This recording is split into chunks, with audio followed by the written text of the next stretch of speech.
Welcome to quilting's first reality show, live and unscripted with Susan Smith.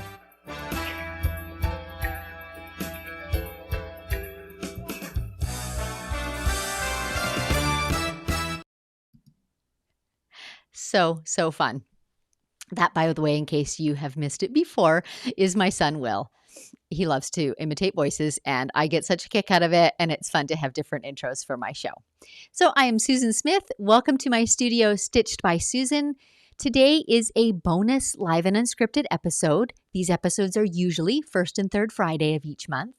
And usually I'm live streaming a quilting project and kind of talking my way through it. But in this bonus fifth Friday in the month of April, I'm doing something a little extra, still live, still unscripted, but I'm going to present a trunk show for you in kind of slideshow format. And we're going to be talking about, I'm calling it Treasure Hunt, and I'm talking about vintage quilts that I have finished. I do have an absolute love for all things vintage, and it means so much to me to be able to finish these projects that someone who knows when and who knows who started many, many years ago. I don't think any that I have finished belong to my family, so I don't know their stories, but it is still really precious to me. And so I'm going to show some of these projects and tell the stories through them and tell what I've learned. So I am not an expert in textiles or their restoration or their storage or anything like that. These are just things that I have learned by experience that I want to share with you. I'll be talking about cleaning, storage a little bit, and more about the choices that I made in the process of finishing them. So what fabrics and threads and batting to add to these vintage textiles, or how to decide what type of finish I'm going to give it, or how to design something if I'm just starting out with blocks. So all of these things will come as part of the stories. So I won't stay here talking, just the talking head, very much longer. But let me put a few housekeeping things in here first. First off, if you know anyone that you think would be interested in this topic, would you please share this video? There's still time. It's going to be a minute or two till I get right into the slideshow. I'd love if you would share. And if you enjoy these live and unscripted episodes, would you like and subscribe to my channel? And if you click on the bell after you've subscribed, you will then be notified whenever I go live. It's really fun when you can join in live because it's interactive, so you can ask questions and I'll answer them during the course of the show. So whether it's a quilting project, as it typically is, I'll answer them as I work, or today I'm going to take some time at the end to answer questions. I do ask this. I'm flying solo today. My husband, who is usually manning all the cameras and the live stream and all that, is not able to be here today. So bear with me, be patient. If you have questions, would you please preface them with the letter Q and a colon, the two dots. So Q, colon, and then into your question. And that way I can actually search at the end and pull up all the things that have Q, colon in front of them. I'll try and keep an eye on the comments as I go. You'll see my eyes downward as I try to watch my screen and pay attention to what's going on at your end and make this as interactive as possible. Let me just scroll through a few. There haven't been any in the last couple moments. Okay, so again, this is going to be presented as a slideshow. So they're pictures. I'm not holding up actual quilts. You can see them much better in the photos because then I've been able to control the lighting and highlight the things that I want you to see about the quilts. A little bit of backstory here. Well, maybe I'll start into the slideshow and we'll tell the backstory as we go. How does that sound? So here I am, little tiny on the screen, still talking. And today's presentation is called Treasure Hunt. And the backstory to this, just a little bit, is that I am fortunate enough to live in a city that has a machine quilting guild. And some years ago when I joined, perhaps 6 or 7 years ago, they had just begun the year before this new annual challenge called the Treasure Challenge. And in that challenge, each person who entered received a quilt top, and it was a blind draw. So you didn't know what you were getting. Nobody knew what quilt top they were getting. And then it was their job to finish it. So meet Audrey, my very first Treasure Challenge quilt. So you're seeing here a picture of the quilt top as I received it. Now, because this was a challenge, there were some specific guidelines for each of us for the top that we received. So in my case, you can see in the photograph that the border surrounding it is quite roughly. And what you can't see in the photograph is there was some parts that were torn and coming undone and some damage in that border area as well. So in my instructions with my quilt, I was allowed to take the border off and trim it down to size and put it back on. That was all the structural change that I was able to make on that quilt top. From there, I could clean it and I could quilt it and I could add the backing and binding of my choice. And that was all the changes I could make. So quilting was going to be really key in this process. Let me tell you also, I was a fairly new quilter when I took this on, and I didn't know what I didn't know. So I dove in with both feet. Well, really, I just, let's be honest, dove in head first. I purchased my first long arm in February of 2015, and the summer of 2016 is when I took on this quilting project. I was crazy, but I learned something else in the course of that, and I've never been sorry that I dove in with both feet, because not knowing what I didn't know, I just started and I just learned as I went. And I have applied that to my quilting ever since. I've never been sorry about that.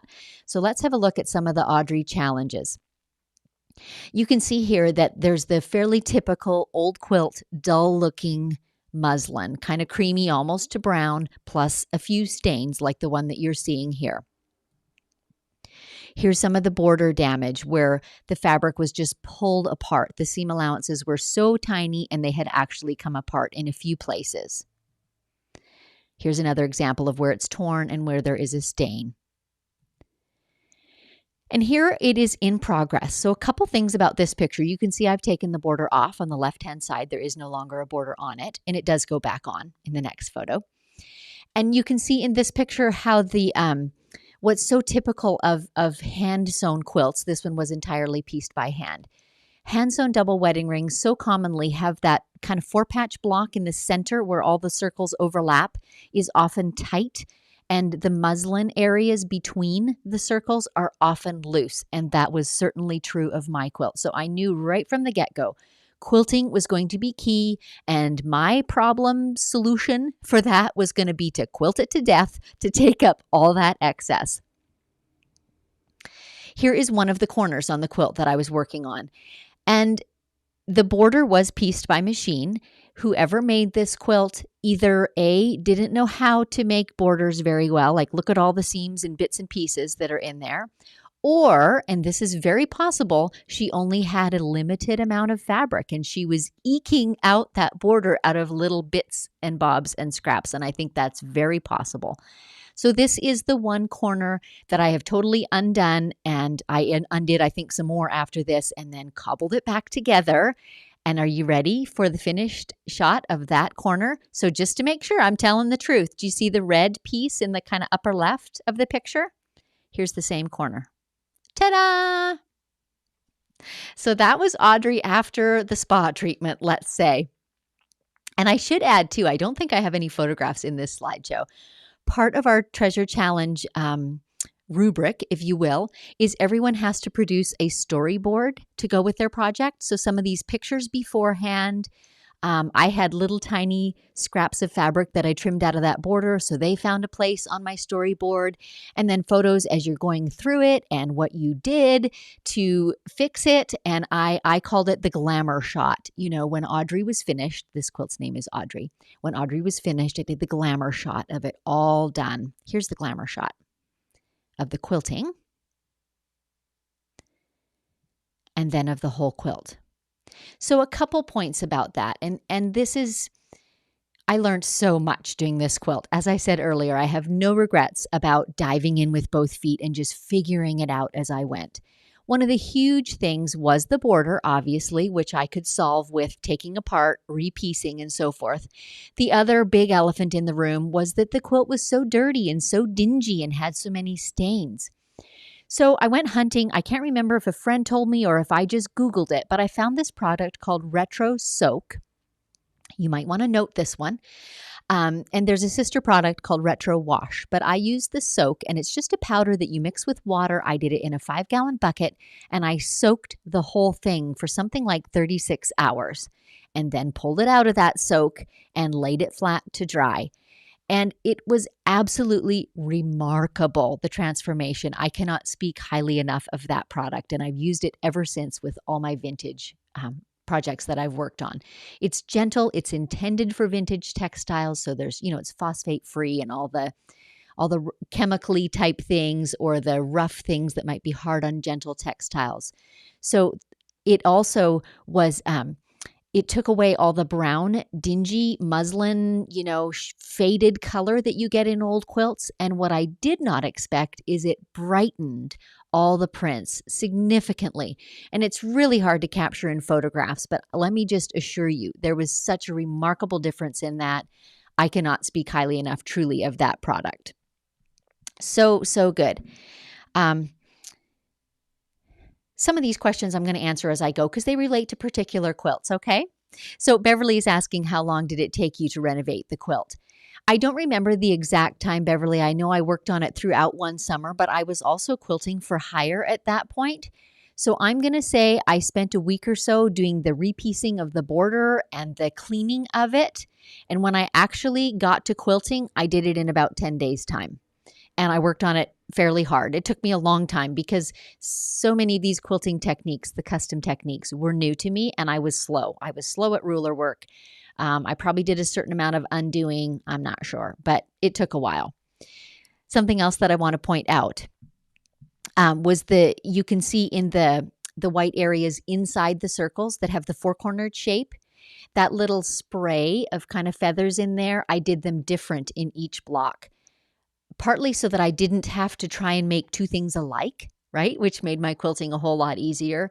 And partly because each block had a different amount of fullness and excess to take up. And that enabled me to either cover up a stain with some dense quilting or shift, to take up some of that excess fabric or whatever. It made it very flexible. So I chose the most malleable quilting motif that I could, these feathers that flowed in different directions and turned different corners, so that I could manhandle that fabric in the best way I needed. And as you see, I did quilt the muslin areas to death to take up all that excess fabric. And it worked. It worked a treat.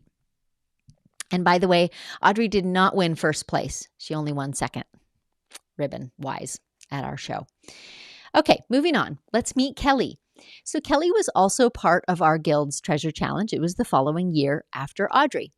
And again, we all received a quilt top in a blind draw, so we didn't know what we were getting. And this year, I didn't quite hit the jackpot like I had with Audrey, this pretty gorgeous double wedding ring quilt. Here's Kelly with my cat on the corner. And also, this is quite a few years ago before I knew how to take decent quilting photographs, so whatever. You're seeing the real thing.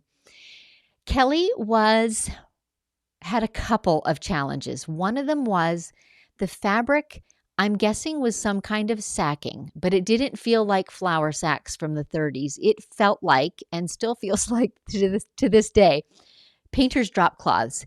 It's very canvasy feeling and almost crackles. It's so stiff and so crisp. And I have washed the quilt a couple of times and it does not soften. So I did not fall in love with Kelly the same way that I did with Audrey. With Audrey, if you guys have watched the most recent episodes of Live and Unscripted, so we're in April of 2022 right now. The last few episodes leading up to this, Audrey is the quilt that's behind me in the background. So if you want some more views of Audrey, check back in some of the recent Live and Unscripted episodes. Anyway, Kelly, this quilt, I just didn't fall in love with the same way. But, I learned something on this quilt, which is figure out a way to make it as beautiful and appealing as you can. There's always some redeeming characteristic. Sometimes you have to really dig for it. And I felt that way with this quilt. You can see the layout of the diamonds, which were blanket stitched with embroidery floss onto this background. You can see they're kind of in these groupings of 4. And I didn't care for that for several reasons. Number one, I didn't think that kind of square wheel was very attractive, so I didn't want to accentuate it. And number two, the diamonds were wildly different as to size. They ranged from about 5.5 inches to 7.5 inches in length, the diamonds. And if you look at those different groupings of 4, you can see that in the photograph. Some of them are very different as to size and very irregular. So I would say some lady literally just cut them out by hand without a pattern at all, just cut out diamonds and clapped them on there. It is what it is, but I thought, I don't want to accentuate those circles of 4. So I looked at this quilt for a long time. I had it spread out in my sewing room. What can I do? How else can I view this? And what I finally landed on was using the groupings of 8. Can you see that? Maybe if you move your fingers around circling an area, you'll be able to see. The groupings of 8 kind of form a star.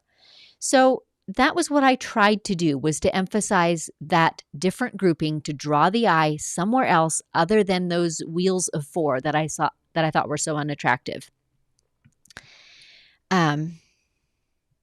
Just reading through comments here to see if there's anything critical. Nope, we'll hang on to those questions till later. Okay, so can you see the groupings of 8? And again, I puzzled and puzzled and puzzled how to tie them together. And what I finally decided on was this almost Moroccan, I think it's called an OG shape, actually. And I will go ahead and go to the next picture because I think you can see it better close up. Can you see it there? I've kind of got it centered in the photograph. And for the quilt as a whole, what I opted to do was alternate these OGs. One would be quilted quite flat and have quite dense quilting in it with a star in the center. And then its neighbor to the side would be much puffier and looser like this. So that hopefully looking at the whole quilt, you would kind of see this tile action going on. I don't know that it was 100% successful because they're so large. They're 2 feet from top to bottom. And so I don't know that the eye really registers that, but this was a real learning experience for what I could achieve, how I could influence what the viewer was seeing or noticing. So I played with a couple of other things. You can see in this photograph the quilting that outlines the OG, and that central area, that's all quilted in a pretty vivid blue thread. Again, I was trying to make something of interest to catch the eye beside what I felt was a fairly ugly quilt to begin with. I was trying to make a silk purse. That's what I was trying to do. Here's a couple more shots. You can see the blue stitching there. You can see where some of the diamonds actually are quilted. Well, I mean, I did quilt around them, but they fall underneath the line of my shapes. Again, that happened because those diamonds were so irregular. I couldn't figure out a shape that I could repeat that didn't cut corners off somewhere. So at last, I just decided to live with that. So I made my quilting shapes regular, my big OGs, and the diamonds just fell where they would and just handled them in there. And that looks okay. In the end, the irregular diamonds do not catch the eye. So I was happy with that. One of the other huge challenges in this quilt was that the dye was not color fast. So the diamond you're seeing here, the lower left and the upper right, when I received the quilt, they were rust and royal blue. Can you believe it? So I tried my trusty retro soak on this quilt again, and lo and behold, that one particular fabric bled dye everywhere. And because I was doing it in a relatively small bucket, everywhere that dye kind of pooled, it of course settled onto my quilt top. And so it was a fair disaster, actually. And because it was so bad, these pinky bluey splotches all over the quilt, I thought, there's nothing to be lost at this point. The fabric is so tough. It's like painter's cloth, remember? I don't think I can wreck it at this point. So what I did, don't know that it was right, but what I did was I sat with some diluted Clorox bleach and a Netflix show and a Q-tip, and I bleached all those weird colored areas, and then I washed it again to get the bleach out. So it's still kind of smudgy looking to this day. Those fabrics are not rust and royal blue anymore. They're kind of an odd pink. And it was just one particular fabric, but it was throughout the whole quilt. So I don't know that I handled that correctly. Since then, I've read up on more ways to set the dye before you start cleaning it that will make it more color fast, and B, other ways to lift dye that has settled on your fabrics in various places. And one of them is to do it in a bigger vessel, like a bathtub, so that when the dye is released from some areas, it's caught in a big tub of water instead of puddling in little areas and then being picked up by the fabric again. So that's probably a whole other topic, but just some simple things that could have helped had I known them. But again, I was certainly struggling. It was uphill work to keep proceeding with a quilt that I didn't love, and I knew I probably never was going to love.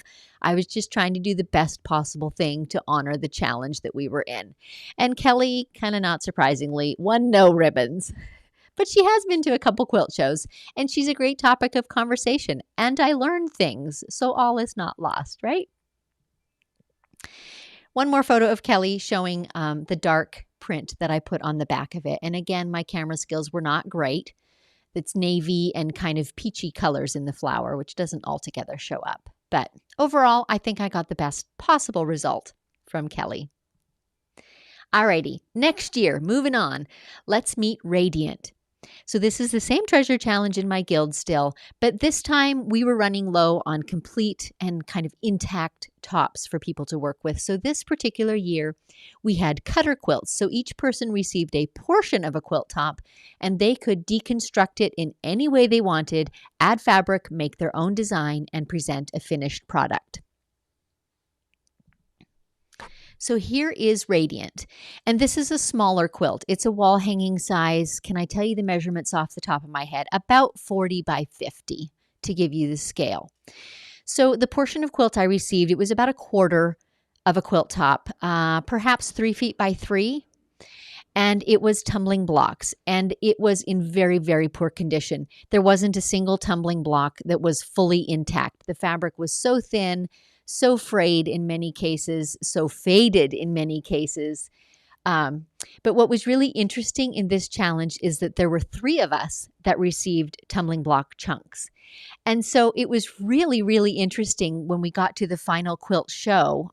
And sadly, I don't have pictures for you, but when we got to the final presentation at our quilt show, the 3 of us had done very different things, very different things. The one lady chose to deconstruct her tumbling blocks entirely into the little kite or diamond shapes. And she had used a deep blue sky-colored background and created kites, and then quilted this windy sort of idea on her quilt top. And it was very abstract and just this windy day idea with kites. And it was so, so cool to see how very differently we interpreted these tumbling blocks. Anyway, Radiant is my interpretation, and I kind of ran with the diamond theme. You can see in this full-size picture, I've quilted a couple sort of ghostly diamond shapes. I did reconstruct several tumbling blocks because I liked that 6-sided shape with the 3 fabrics. And I had to rebuild each of them because, as I said, there was no single block fully intact. So I was able to fiddle then with the colors. And you can see I kind of did this idea of a color wheel, you know, the blues, the lavenders, the pinks, the yellows, etc., as best I could out of the fabrics that existed in that cutter chunk of quilt. And then the diamonds that radiate out from it, you know, I did the darker ones closer to the center and the lighter ones on the outside. So I scavenged through that whole chunk of quilt that I had to find the appropriate colors. And a couple of these actually were just faded versions of the darker color, if that makes sense. So I tried to take every advantage from what I was given to create something beautiful from it. I played with a few new techniques on this quilt just because I could. Again, there's nothing to lose. It is just it's a challenge, right? So the challenge is do something new, do something different. So one thing I did was I have in my stash, I have a certain amount of linens, vintage linens. So tablecloths, dresser scarves, napkins, these sorts of things that are not in great shape anymore, either have holes or have terrible stains. And so I don't use them as what they were originally intended to be. So for this quilt, I cut up some of them and I used them for my background fabric so that all the fabric in this quilt is vintage. So some of it is white, some of it is cream, some of it is kind of damask, some of it is linen. There's this whole mixture. I don't know how well the photographs show it, but you can see the seams in this picture. So I did 8-inch blocks all throughout. So I experimented with using all kinds of fabric content, and most of them were unknown to me. I could only judge by the feel if they were linen or cotton or whatever. Here's a closer up of the tumbling block area in the center. Tried to do some fun quilting there. And you can get a bird's eye view here, and I've got a couple close-ups coming of the blocks themselves. They were so, like how I attached them. They were so fragile that I didn't think they could stand up to being needle turned, right? Having their raw edge turned under and then being hand stitched onto the background. I didn't think I didn't think the fabrics were strong enough to actually stand that, to being pierced with a needle, held with stitches, have a fold, all of that. So what I ended up doing is actually reverse appliquing. So I kind of basted with my sewing machine all these tumbling block and diamond pieces onto the backside, the wrong side of my white background. And then I cut out the white background from the front, and then I stitched them down actually with my long arm, was the permanent decorative colored thread stitching. And here's a really close-up look at it so you can see it. So it is still raw edge applique. The white is a raw edge. So I ran a machine basting stitch around all those raw edges on my sewing machine, and then I loaded colored threads onto my long arm, different colors for the different blocks, and did the little kind of a blanket stitch, but I stitched out to both sides. You can see that in this photograph. And that's how I anchored them all. And here's another close look at the diamond, one of the diamonds. And it is a wall hanging. It's not a quilt for using so much. So I wasn't terribly concerned about, the wear level of it. I just want it to display well. Here's a look at a couple of the different fabrics. Can you see them? The upper right-hand corner is that damask. You can see the interwoven design. Really, really pretty. And the quilt, as always, is prettier in real life. You get that texture and slight fluctuation of colors. It's very, very pretty. I had fun with this one. And this one I was not dealing with stains because all these linens, while some of them had stained areas on them, I was able to avoid in my cutting. So it was all nice and clean and white to work with. One of the ghostly diamonds that I quilted. And a little bit more of the quilting detail. And I played with scale, I guess you would say, in this quilt. So these feathers were great big and flowing and had puffy, the individual plumes of the feathers are quite large and puffy, and then contrasted with the background, which is much more dense quilting. So again, when you look at the quilt as a whole, those large puffy feathers kind of catch your eye, and they catch the light differently than the flatter quilted background areas. So as a quilter, I learned quite a bit in this quilt about playing with that sort of scale and how to make the viewer see this and then see that and then go in for a closer look at more details. So it was a fun little project to play with that. One more close-up of the quilting. All right, so that was Radiant. So I just have one more challenge quilt for you.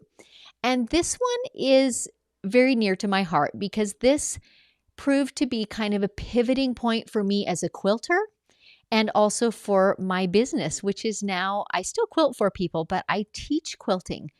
And this came about because of this quilt named Ava. All my quilts, as you see, my treasure quilts anyway, have names. They're quite special to me. They each have a story and a personality. So when Ava came to me, let's have a look at the blocks. And I'll tell you about the pivot point as we go. This is what I received for this project, was a pile of these blocks. They were foundation pieced onto newsprint, and most of the newsprint was dated in the late 40s and early 50s. So one's going to assume that it was made, somewhere shortly after that time. They were, as you can see in this photo, quite dirty and soiled as well, but reasonably well made and reasonably intact. There weren't any noticeable holes or things coming apart or anything like that. They were still pretty intact. I opted, though, because they're individual blocks with raw edges, I opted to not clean these at all until the quilt was fully completed, and then I washed the whole thing. Rightly or wrongly, I'm not sure. Others might have tried different ways. That worked well for me. I was not then dealing with frayed edges and flimsy fabrics. I just worked with them as they were. They were pretty dirty and grungy, washed the whole thing when I was done, and I was satisfied with that. So that worked well for me. Here's one of the blocks close up. And this kind of iris color ended up being my inspiration for what to do for the background. And you can see how dirty this block is. And I just proceeded to work with it as it was. All I did do was take every block and I made a kind of template for a size that would fit them all because they were a little bit irregularly cut, and I did trim them all to be perfectly the same. And you'll see my layout here in just a moment.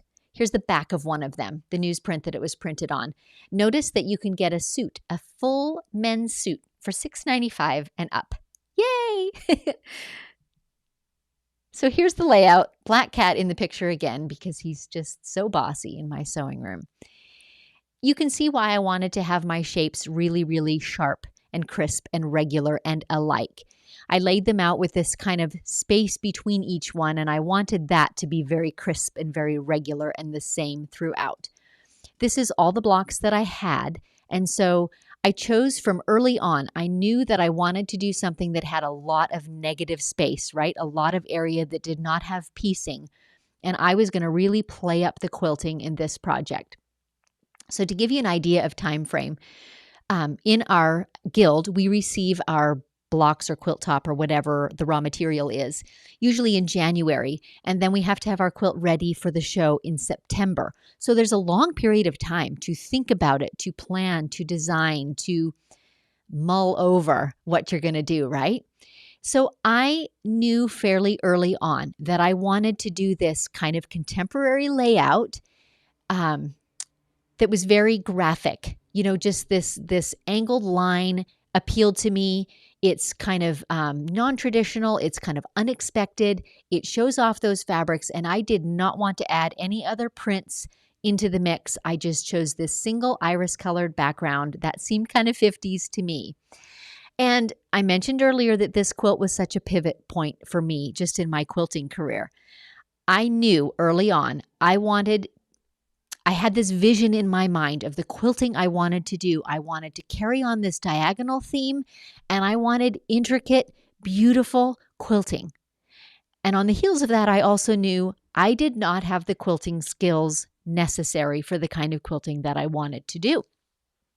And of course, I have some months of time, right, as I mentioned. So I spent a good chunk of that year actually researching learning.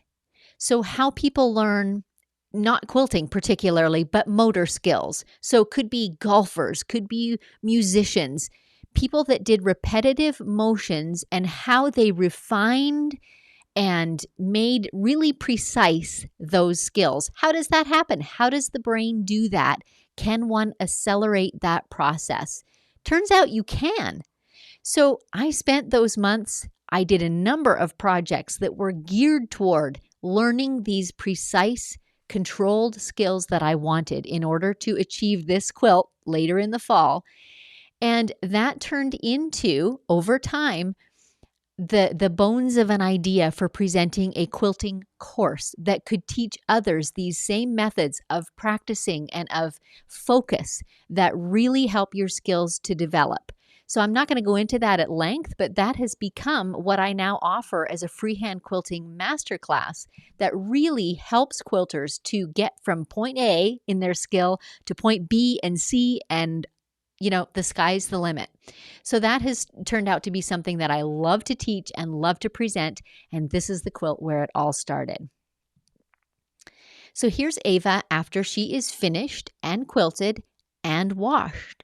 So you can see the iris fabric is just a little bit crinkly. It's got that washed look, and I did that by choice. Again, because I didn't want to wash the unsewn pieces before I started the quilt, and also because I decided that's what my presentation was going to look like at the quilt show. It was going to look like a vintage quilt. So I was okay with washing it and losing that super crisp, unwashed look that a lot of show quilts have. So I might add, I did not throw this quilt in the dryer. I just washed it in cool fabric, and then I had a mechanism on my floor, like a board with a sheet on top, that like a styrofoam board, so I could pin into it. So I spread the quilt out and blew fans across it to dry. So I didn't tumble dry it, is what I'm saying.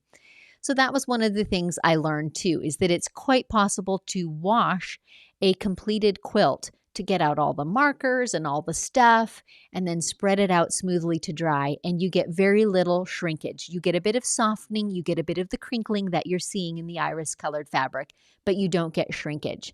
So I do that for most of my quilts now. That's just my personal choice. Anyway, you're seeing the close-up of that photo shows how I attached those, the vintage blocks. They are on top of the iris colored background and they are blanket stitched on, and I did that on my sewing machine. So that is all machine stitched. Here's the kitty, just checking over the work, making sure it's up to snuff. I don't have a whole ton of pictures of close-up of the quilting of this quilt, but you can see some at the bottom there of the more intricate quilting that I did. And that one border that's kind of curlicues is a great example of the skill level that I was trying to achieve and that I think I got. In that border is quilted in two parts. So half of it you quilt first, and then the other half you come back and quilt as a mirror image, which was a fascinating learning experience, like learning how to be watching and literally quilting a mirror image of something that is already there. That was just great for developing like peripheral vision and awareness and spatial, fitting in and all that stuff really, really grew as I was working on this quilt. So it was a really fun project. Lynn is asking, what batting did you use in Ava? Ava had two battings. There was Hobbs 80/20 on the bottom and wool on the top. So it would be puffy, and so it would, the definition of the quilting really shows up. And here is Ava going in the washing machine. Oh, that was a scary moment because I didn't really know what would happen there. I didn't really know. Anyway, you can see the striped background that I used, or backing, sorry, that I used. Very bold, very untraditional, but it's quite striking. I really do love it. And it just happened to have that iris color in it. I just fell in love with it. And a little side note, you're seeing a printed kind of 30s floral binding on it. That was the first binding. After it was all finished, after I washed it, after it went to the quilt show and hung and did it get a ribbon? I'm not sure. Anyway, after the quilt show, I decided I did not care for that floral binding, and I actually took it off and I bound it with the same solid iris fabric, and I like it much better. Much better. The print was just distracting to the eye. Paula Barnett is asking, have you ever taught cross-hatching? I would love to see that. I have done some larger cross-hatching, Paula, on like as an edge-to-edge design almost with 2 or 3 inch squares. I have not done the tiny. One of these days. One of these days. Here's Ava as a whole. So I learned a few things. One that I've already mentioned was sort of the high-end skill and control and precision that I wanted. I was satisfied with my learning there. And I should mention, by the way, that the central area that has the flowers in it and the square boxes that are kind of random background in there, that's all freehand too. I love doing freehand stuff, and this quilt gave me a lot of practice doing that. But one of the things I don't love about this quilt has to do with scale. So with the flowers, again, that are in that central area, I was trying to leave larger, puffier areas so that the eye would catch those and they would be kind of an eye-catching motif. In retrospect, I didn't leave enough of those, and they're not big enough. There's not enough contrast. There's too much dense quilting, and it kind of is overwhelming to the eye. Does that make sense? So I'm curious if some of you agree on that. If I was to do this quilt again, I would have more and larger areas that are puffy, like the petals of the flowers or some of the leaves. I would have put less detail in them and let them be more eye-catching for their lack of heavily quilted detail, if that makes sense. So, but it was a really fun project. Alrighty, that's the last of the Treasure Challenge quilts. Let's move on to what I call couch quilts, because I want to make sure you understand that I don't think, and nobody thinks, that every vintage top has to be finished to that level of detail, right? Many tops just want to be used and loved, and that's a way of honoring their original maker too. And I have done lots, in fact, many more of those than of the high-end, ribbon-winning type of quilts. Before I do talk about it, I do see Carol is asking, did you load Ava on the diagonal? Ava being the iris-colored quilt. No, I did not. I loaded Ava straight. But what I did do, knowing that I was quilting on the diagonal and using the shape of my blocks to establish that diagonal angle, before I loaded it on the long arm, I drew with a blue marker like that only erases with water, so it would stay. I drew a series of diagonal lines every 9 or 12 inches or so. It wasn't terribly precise. And I didn't necessarily quilt those lines. They just established all those diagonals across the quilt, if that makes sense. So then as I laid in my different borders, which is really what I was quilting across it, a succession of borders, I could use those existing diagonal lines to be sure that my diagonal as a whole, because I couldn't see the whole quilt, matched up with those blocks. So there are some long diagonal lines that are quilted, and I rolled the quilt top as I did them. I quilted them without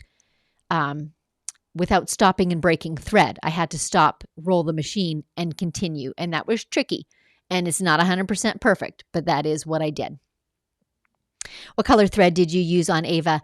I matched the purple of the iris. I used a matching thread color so that you would really see texture. Okay, so on to the couch quilts. Here's the first and one of my favorites. This quilt top was given to me. It was 100% hand-pieced with hexes and little diamonds in between. It was fairly inexpertly done. Most of the points did not match each other well. So I chose to quilt it with, just as you can see, this fairly simple arc design. I just went from point to point to point to point to point in every piece. And I had kind of fun working out a quilting path that I never had to stop or repeat. You know, I could just do one row after another after another. And it was kind of cool and fun to do. And I just, in the areas where the points didn't, intersect, I just chose a place for my point, and that's where my stitching matched up. You can see some of the backing in this photograph, and you can kind of see how that stitching looks and how I tried to create points that intersect with my stitching. This quilt, it is a couch quilt. We use it a lot. I chose to put a wool batting in it, so it's super soft and super light and super fluffy, and I absolutely love it. My favorite quilt next to Audrey ever. Here it is on a bed, super comfy. It's just, that's what a quilt is meant to be, right? Something to just cozy and cuddle into. And I love this quilt. It's all I could have wished for and more. Love it. Here's another one. Again, this top was given to me. I have some great friends, by the way. And I've also found a few great ones at garage sales. But this top was given to me. Again, it was hand-pieced. It was very not fragile in the sense that it had holes, but fragile in that the stitches didn't seem massively secure. And so at first glance, I thought, oh man, those big green squares, I could be custom quilting something really spectacular in there. And true, I could have. What I chose to do instead was an edge-to-edge design. And I know not many quilters think this way, but I do. When you're working with vintage stuff, sometimes it needs the strength of edge-to-edge quilting to sort of hold it all together. If I were to stitch in the ditch around those green blocks, I feel like that would be adding extra stress to those seams that I already thought were weak. If I stitch, repeatedly because I have to travel, for example, over those lines, that does not work for my quilt. That works against it. And I feel like that's going to be wear points in the future. So what I chose and what you're seeing here is to quilt an edge-to-edge design across the whole thing and just reinforce it. The batting and the backing all help to just make it one solid piece that, again, we use this quilt like crazy and have used it for some years, and it is sturdy and just fine. Here's a close-up of is that a triple Irish chain? I'm not even sure what that pattern is called. I mean, it's certainly Irish chain-like, but having that cream-colored bit around it is a bit different. But it's pretty spectacular. Who would have put a teal green with a turkey red? But it's spectacular. And I think I have a photograph, there we are, that shows the backing. I was lucky enough to find a Bonnie and Camille fabric that had that exact teal color. It was so pretty, and I was so happy with the results. So that's an example of an edge-to-edge design that I think strengthens and unifies that quilt as a whole. Here's another example. This is one you can see in the leaf. It is quite inexpertly pieced. And so again, there is just no way, it's not feasible to custom quilt something like this because you would be struggling all the time with those seams. They're pressed this way and that. The corners don't match up. The seam lines don't match up. And to me, The answer is then to just quilt something edge to edge on it, make a finished project. And this one I know went to a cancer care center, and it was a small quilt. And I think that is the perfect use for a quilt that's been made by someone who collected their scraps and put them together. Maybe didn't know what they were doing, but it doesn't really matter. A beautiful quilt can still be achieved from it. This is the whole top of that same quilt. And I'm pretty sure if you go back into the archives of my live and unscripted episodes, this is one of the earlier ones that I did. And here's yet another. So you're seeing these actually before they were quilted, and I have since quilted them and finished them. And throughout my social media feeds and my YouTube videos, some of them you can see finished there. This was a fun one. This was entirely hand-pieced, and this was made by a master hand-piecer. Those points were pretty darn sharp, and it laid flat, and it was well done. And it's all done with shirtings, with plaids. Like, how unique is that? And I just thought it was the sweetest quilt. There's a close-up of the star. Look how well done that is. That is hand-piecing, folks. I could not hope to measure up to that. Just saying. There's an example on the back. You can see her stitches. I'm just so honored to be able to finish quilts like this. I'm sorry that I don't know the stories, but absolutely honored that I can put the finishing touches on quilts like this and send them out into the world to be loved. The edge on this one, as you can see, is quite crooked and irregular. And what I chose to do for this one was go ahead and quilt it as it was, because it was all on the bias. All these seams had angles. I used my trusty Long Armor's measuring tape, which lots of you have seen, and I kept it stretched across the top to try and create as even a shape as I could, like to keep the star points lined up. And then after it was quilted, I trimmed that edge straight and applied the binding. Here's another one that is in progress. This one I have not finished yet. I'm saving it for, I don't know, till I have a real good brainstorm for quilting it, because I think this one's kind of worthy of something special. Grandmother's Flower Garden, obviously, you can see that. This one came to me partially hand quilted, and it had a backing and then it had a flannel sheet inside it. And both the backing and the flannel sheet were fairly nasty with something, some kinds of stains. Who knows where it's been in all these years. So I did actually undo that hand quilting, but the top itself is in really good shape. And how pretty are those colors? It's very soft, beautifully chosen colors. So I look forward to finishing this one. One of these days, you'll see this as one of my live and unscripted projects, perhaps. That's a look at the flannel that was in it. It doesn't really show the stains, but you can see that the quilt itself is in pretty good shape. Pretty good shape. All the seams are intact. It lays nice and flat. It's well made. It's all good. Another close-up look. You can see some of the hand quilting there, which I have since, undone. And now it's laying, waiting for its time, waiting in the wings, There's the flannel sheet again. Clearly, this is a quilt I love. Got a million pictures of this one. Oh, and here's another one. This is a fun one. This was a garage sale find, folks. You're not going to believe this. I found this Lone Star, and it was not a complete top. It was just the star at a garage sale for $10. So I brought it home, and what you're seeing here is a picture of the back of it.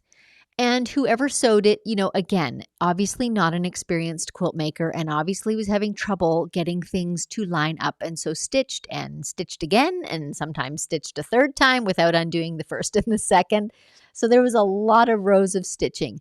So I hemmed and hawed, and I thought, I don't want to remake the whole thing. That, to me, negates the story that's behind it. So what I chose to do is from the right side, just give it a good pressing, just as best as I could. I laid those seams as flat as I could and just made the best that I could out of it. There you get a good look at some of the stitching lines. Yeah, it's pretty exciting. And there's the star from the front side after I've pressed it. And then what I did is I just took this kind of neutral colored cotton background. I did have to put a seam through it down the middle, and then I appliqued the star. I turned under the perimeter of it and appliqued the whole star by hand onto that background and then quilted it. I do not have finished pictures of this one in the slideshow. I maybe should add them for the next time around, but I do have this quilt being done on my YouTube channel, which is where we are now. But there's an episode called It's Lone Star, and it might be Vintage Gem, but for sure it says Lone Star in it, and it's a 2-part quilting episode. So the quilting of this one is all there if you want to watch that being done, because I talk about things like thread colors and how I dealt with the quite irregular seams or points that didn't match up and that sort of thing. And it turned out fairly spectacularly. I absolutely love it. And I gave that one away too. I love to give quilts away. So here's a couple more that are waiting in the wings. This is another double wedding ring. This one is still waiting because it is remarkably flat and beautifully made. So I'm thinking probably this one is a good candidate for custom quilting. Probably I won't edge to edge on it. So it's just one that's got to wait until I have the time to devote to doing that. But this just gives you an idea of some of the quilts that are out there, some of the quilts that can be found, and maybe what you can do with them. Here's another. This was also a garage sale find. This is a single block, obviously. You can see that. I got in a basket a package of 72 of these. I don't even know what the name of them is. It's something 9-patch because it's got the curved shape. But of course, it needs added to it, the melon shapes that will connect it and all of that. So again, that's a bigger project down the road. But I was so charmed with all the different fabrics that are in these 70-odd blocks and the way that some of them are pieced, like the one that you're seeing here. So obviously the maker was using every last little bit, and I love that sentiment. I love how quilters do that. So I want to play that up and make something gorgeous out of it. Oh yeah, there's Kitty checking over all those blocks. You can see some of the fun prints. That's the same bundle of blocks that you saw in the last photograph.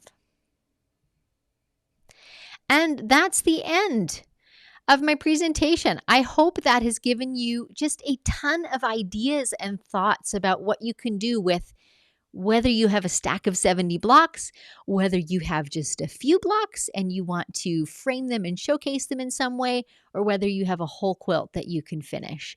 And let me just add, Joan Parker is chiming in, that's a glorified 9-patch. That sounds about right, a little dressed up.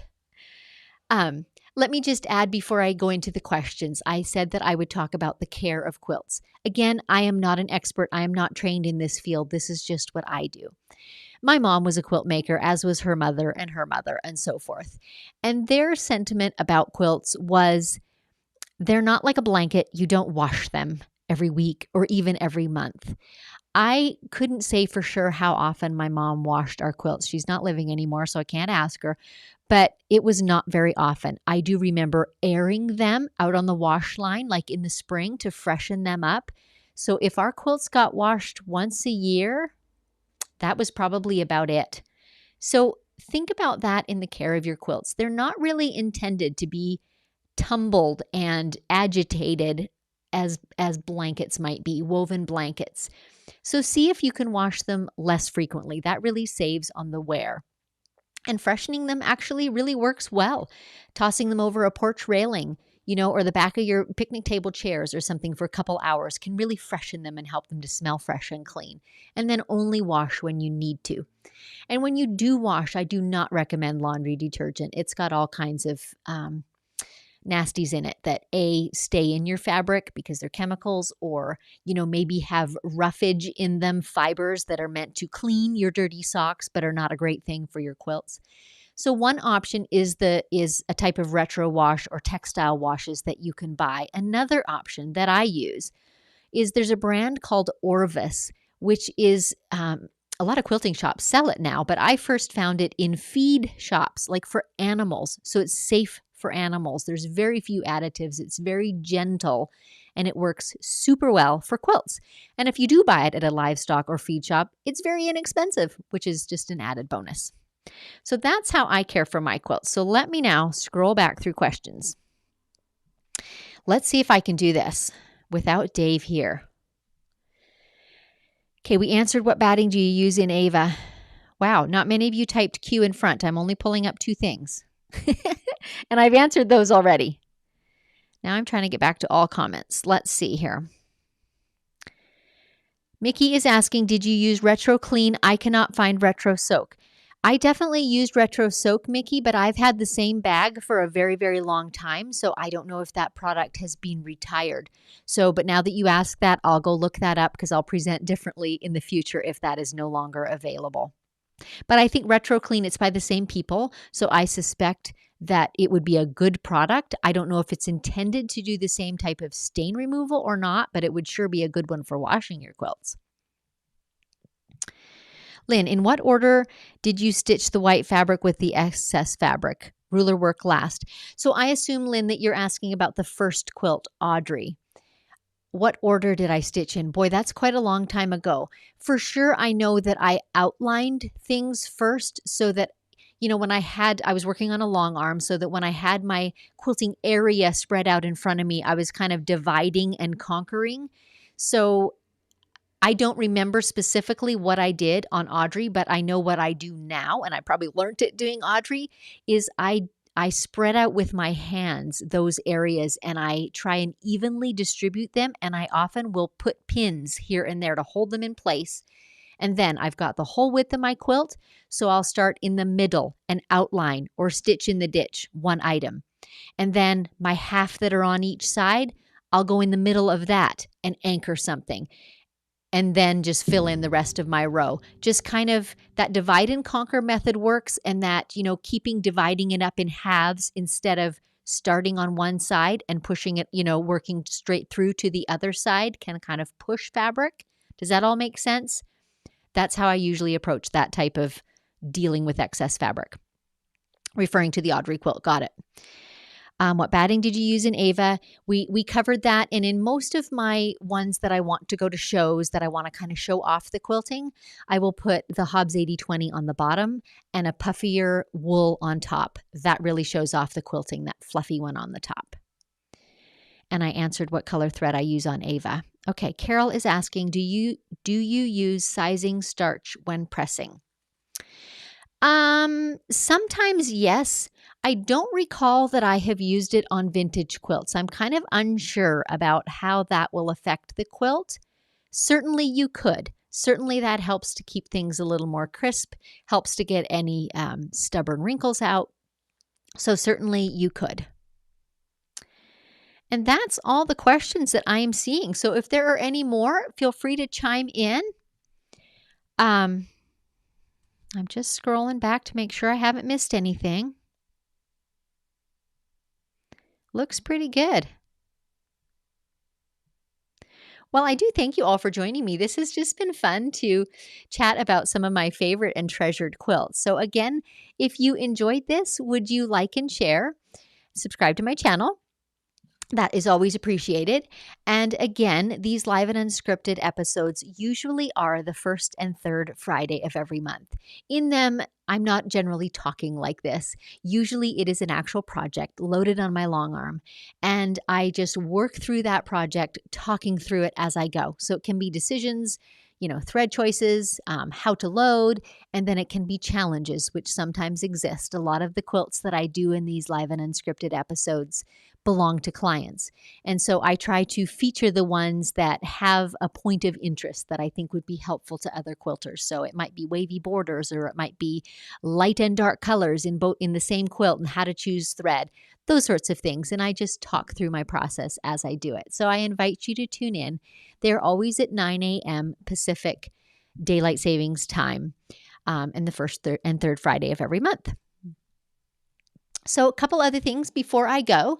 If you're liking my content and what I'm sharing, I do also have a podcast, which is a slightly different flavor because each one is interview based. So I talk to other quilters and occasionally other crafters that aren't necessarily into quilting, and just hear some of their story, hear kind of how they got introduced to their craft or what it's meant in their life, or maybe doors of opportunity that it's opened.